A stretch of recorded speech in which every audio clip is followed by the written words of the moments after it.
ہے جو لوگ کہتے ہیں کہ اگر بندہ مطلب جہاں سے ہم بستری کرتے ہیں وہاں نہ جائے، پیچھے والی سائڈ سے جائے، مطلب پیخانے والی جگہ سے اگر جاتا ہے تو اس سے کیا نکاح ٹوٹ جاتا ہے؟ اس کے مسائل کچھ بیان کریں انشاءاللہ۔ اس حوالے سے عرض خدمت یہ ہے کہ علماء چونکہ کوشش کرتے ہیں کہ اتنا جلدی کفر کا فتویٰ نہ لگایا جائے، اس لیے علماء احتیاط کرتے ہیں، ایسے بندے کو کافر نہیں کہتے، وگرنہ اس حوالے سے حدیث پاک ضرور موجود ہے نبی کریم صلی اللہ تعالیٰ علیہ وسلم کی، جو ما قبل میں نے عرض کی کہ نبی کریم صلی اللہ تعالیٰ علیہ وسلم نے فرمایا کہ جو آدمی اپنی بیوی کے پاس حیض کے ایام میں جاتا ہے یا اسی طرح اپنی بیوی کے ساتھ وہ پیچھے سے ہم بستری کرتا ہے پاخانے والی جگہ سے، تو اس نے کفر کر دیا ہے اس اللہ کی طرف سے جو محمد صلی اللہ علیہ وسلم پر نازل ہوا تھا، اس کو اس نے کفر کر دیا ہے۔ قرآن پاک میں اللہ تعالیٰ نے فرمایا نساؤکم حرث لکم فأتوا حرثکم انا شئتم، کہ بیویاں تمہاری کھیتی ہیں تو ان کے پاس جیسے چاہو تم آؤ۔ تو بیویاں کھیتی ہیں، صاف ظاہر ہے کھیتی جہاں سے اگ سکتی ہے وہیں پر جانے کی اجازت ہے، یعنی جہاں سے بچہ پیدا ہو سکتا ہے وہاں جانے کی اجازت ہے، دوسری جگہ جانے کی اجازت نہیں ہے۔ حال بات اگر اس طرح کا کوئی گناہ کرتا ہے، اگر اپنی بیوی کے ساتھ پیچھے والے شہر سے ہم بستری کرتا ہے تو یہ یاد رکھیں اس طرح کی حدیث پاک موجود ہے۔ نبی کریم صلی اللہ علیہ وسلم نے ارشاد فرمایا کہ لا ینظر اللہ الی رجل، کہ اللہ تعالیٰ ایسے بد نصیب آدمی کی طرف نظر رحمت بھی نہیں فرمائے گا، من اتا امراتن فی دبری او کما قال الاسلام، کہ جو اپنی بیوی کی پخانے والی جگہ پر جا کر وہ ہم بستری کرتا ہے تو اللہ تعالیٰ ایسے بدبخت کی طرف نظر رحمت بھی نہیں فرمائے گا۔ تو بندے کو اس گناہ اگر کوئی کرتا ہے تو توبہ بھی کرنی چاہیے، یہ گناہ ہے، واضح طور پر یہ حرام ہے، اس کے حوالے سے تمام علماء متفق ہیں یہ کام حرام ہے۔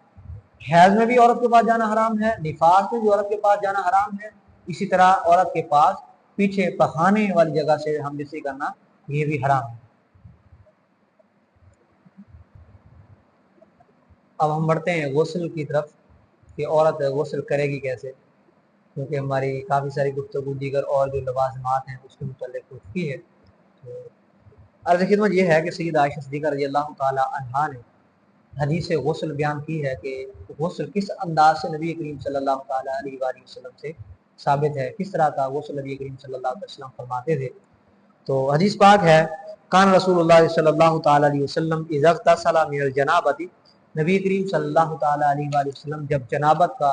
غسل فرماتے تھے، یبدأ فیغسل یدیہ، تو پہلا یہی کام ہوتا تھا، نبی کریم صلی اللہ علیہ وسلم مبارک ہاتھوں کو دھوتے تھے۔ تو غسل میں یہی پہلے نمبر پر سنت ہے کہ بندہ یا بندی غسل کر رہا ہے تو وہ ہاتھوں کو پہلے نمبر پر دھوئے گی، ثم یفرغ بیمینہ علی شمالہ، پھر نبی کریم صلی اللہ علیہ وسلم کی جو مبارک عادت کریمہ تھی ہاتھوں کو دھونے کے بعد اگلا کام یہ ہوتا تھا کہ سرکار صلی اللہ تعالی علیہ وسلم اپنے دائیں ہاتھ سے بائیں ہاتھ پر پانی ڈالتے، تو پھر اس کے بعد نبی کریم صلی اللہ علیہ وسلم فیغسل فرجہ، نبی کریم صلی اللہ تعالی علیہ وآلہ وسلم پھر اس کے بعد شرمگاہ کو دھوتے تھے، یہ آپ صلی اللہ علیہ وسلم کا انداز تھا۔ ثم یتوضأ، پھر آپ صلی اللہ تعالی علیہ وسلم وضو فرماتے تھے۔ ثم یاخذ الماء، پھر نبی کریم صلی اللہ تعالی علیہ وآلہ وسلم پانی لیتے تھے۔ فیدخل اصابعہ فی اصول الشعر، پھر نبی کریم صلی اللہ تعالی علیہ وآلہ وسلم اپنی انگلیاں بالوں کی جڑوں میں پہنچاتے، بالوں کی جڑوں میں انگلیوں کو پہنچا کے پھر نبی کریم صلی اللہ علیہ وسلم کا جو مبارک انداز تھا وہ یہ تھا، ثم حفن علی رأسہ ثلاث حفنات، پھر نبی کریم صلی اللہ تعالی علیہ وآلہ وسلم پھر اپنے سر پر 3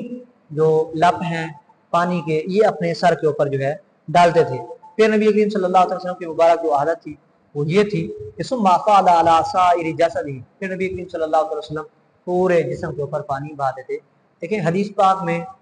وضو کرنے کے بعد جو غسل کا آغاز ہے اس میں 2 طرح کی باتیں مل جاتی ہیں، ایک یہ ہے کہ کندھوں کے اوپر ڈالنے والی روایات بھی موجود ہیں کہ پہلے کندھوں کی دایاں جو کندھا ہے اس کے اوپر پانی ڈالا جائے، یہاں سے آغاز کیا جائے، پھر اس کو سر کے اوپر ڈالا جائے۔ بعض روایات ایسی بھی موجود ہیں جیسے یہ حدیث پاک ہے، اس میں ہے کہ نبی کریم صلی اللہ علیہ وسلم سر انور سے پانی ڈالنا شروع کرتے تھے، پھر اس کے بعد پورے جسم کو نبی کریم صلی اللہ تعالی علیہ وآلہ وسلم دھوتے تھے، پورے جسم کے اوپر جو ہے پانی آپ صلی اللہ تعالی وسلم ڈالتے تھے۔ یہاں ایک بات قابل ذکر ہے وہ یہ ہے کہ عورت کے لیے بھی چند ایسی جگہیں ہیں کہ جن کے حوالے سے احتیاط کی ضرورت ہوتی ہے کہ وہاں پر احتیاط کے ساتھ اگر پانی نہیں ڈالیں گی